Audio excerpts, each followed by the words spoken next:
1945 के बाद जब दुनिया ने अमेरिका को leaders of the free world के तौर पे कबूल किया, जिसके बाद अमेरिका ने यूनाइटेड नेशंस की बुनियाद रखी और लिबरल डेमोक्रेसी का प्रचार किया।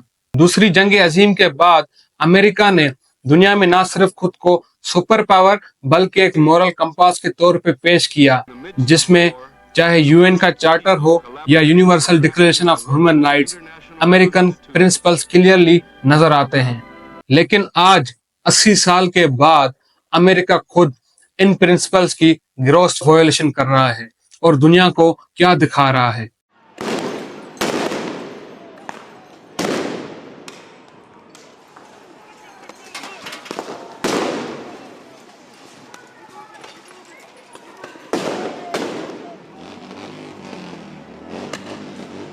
अमेरिका ने दुनिया में हमेशा अपनी सॉफ्ट पावर को इस्तेमाल करके डेमोक्रेटिक वैल्यूज और ह्यूमन राइट्स का पैगाम दिया है, लेकिन क्या आज के अमेरिका की हकीकत भी यही है? Show of American military might.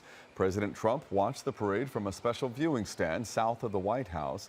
The parade included more than 6,000 soldiers, more than 100 tanks and personnel carriers, and dozens of aircraft. President Trump की सालगिरह के मौके पे वाशिंगटन की सड़कों पे आर्मी की परेड की गई, जो कि एक डेमोक्रेटिक प्रैक्टिस नहीं बल्कि अथॉरिटेरियन प्रैक्टिस है, जिसको चाइना, रशिया जैसे मुल्क फॉलो करते हैं।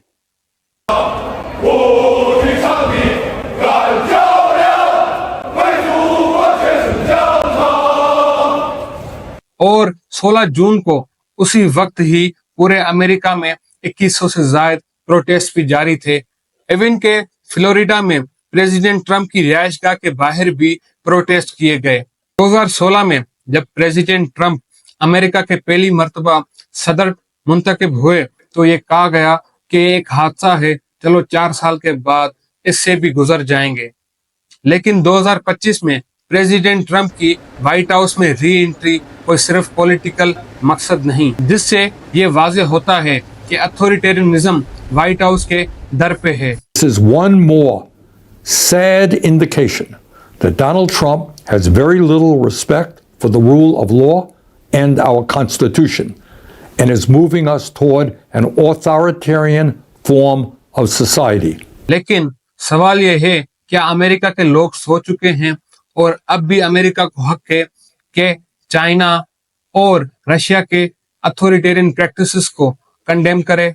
और सवाल यह भी है कि ये क्राइसिस क्या आर्जी है या अमेरिका का डिक्लाइन उसका मुस्तकबिल होगा? जब अमेरिका की आवाम ऐसे लीडर्स को सिलेक्ट कर रही है जो डेमोक्रेटिक नॉर्म्स की वायोलेशन कर रहे हैं, तो कसूर अवाम का है या लीडरशिप का? अमेरिका आज भी शायद land of the free world का नारा लगाए, मगर दुनिया देख रही है कि अमेरिका जो चैंपियन ऑफ द डेमोक्रेसी कहलाता था, अब अथॉरिटेरियन प्रैक्टिसेस को फॉलो कर रहा है।